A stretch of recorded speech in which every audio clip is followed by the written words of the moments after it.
Hello. Mga ka-farmers, ang ituturo ko sa inyo ngayon kung paano gumawa ng organic fertilizer. Ayan po.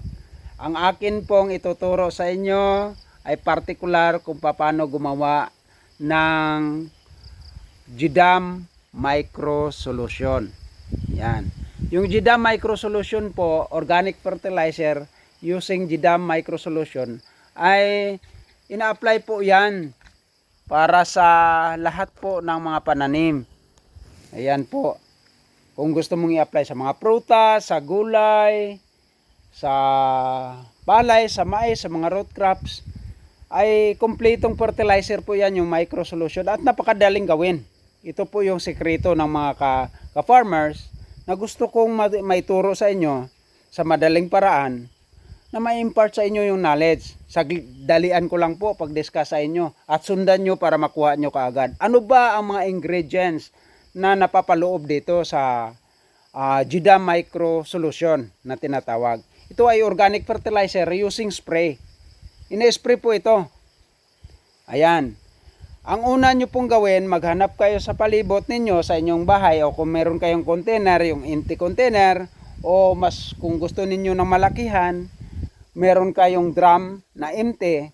Ang gagawin po ninyo, tanggalan nyo po siya ng takip, hugasan nyo po upang malinis, at lagyan ng kalahating tubig ang drum. Pagkatapos na meron na siyang tubig, kumuha kayo ng pinakamataba na parte ng lupa kung saan kayo makakuha.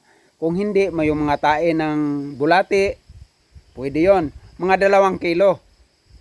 Yan, mga 2 kilo ng topsoil, o kaya yung mga mataba talaga sa palagay nyo mataba na lupa.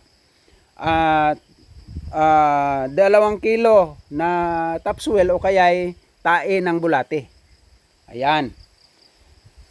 Tutunawin nyo po doon sa kalahating drum na tubig. At ang pangalawa,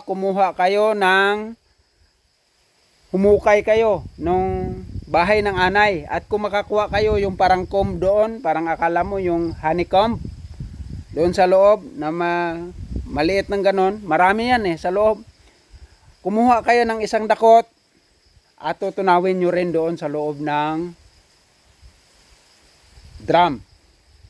Ayan. Pagkatapos, kumuha kayo ng 200 grams na rock salt at tutunawin nyo rin doon yung asin sa loob ng container ng drum ninyo. At pagkatapos noon, kumuha kayo o bumili kayo ng patatas, o kung wala kayong patatas, maghukay kayo ng kamuti, 2 kilo, lagain ninyo at dudurugin doon sa loob ng drum. Ayan po. Napakahalaga po ng ingredients na yun, yung topsoil, yung bahay ng anay o termites, yung rock salt, at saka yung patatas o kaya yung kamuti. Yung kamuti na ilalagay ninyo na nilaga. Dudurugin nyo po lahat doon sa loob at kumuha kayo sa palibot ninyo ng lahat ng mga klase ng damo o kaya mga bagin.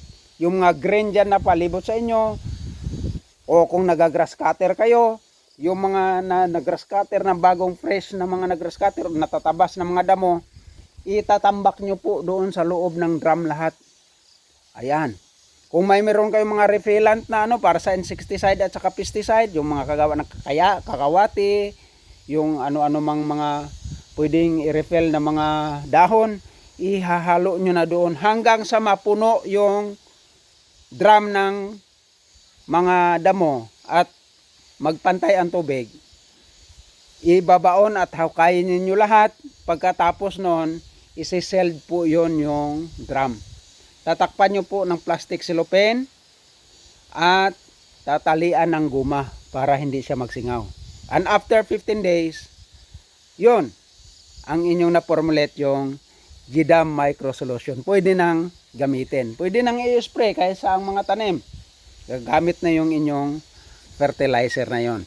Ayan. May technique na kayo. Susundan ninyo ang video na ito sa sunod na mga video na aking ipapalabas. Makikita ninyo kung paano isa-isahin ko sa inyo bakit ito ginagamit. anong kahalagahan nito.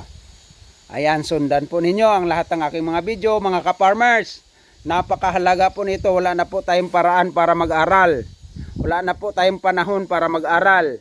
Ito lang po ang paraan para maituro ko sa inyo sa napakadaling paraan upang kayo matuto kung paano gumamit ng organikong pampataba ng inyong tanim.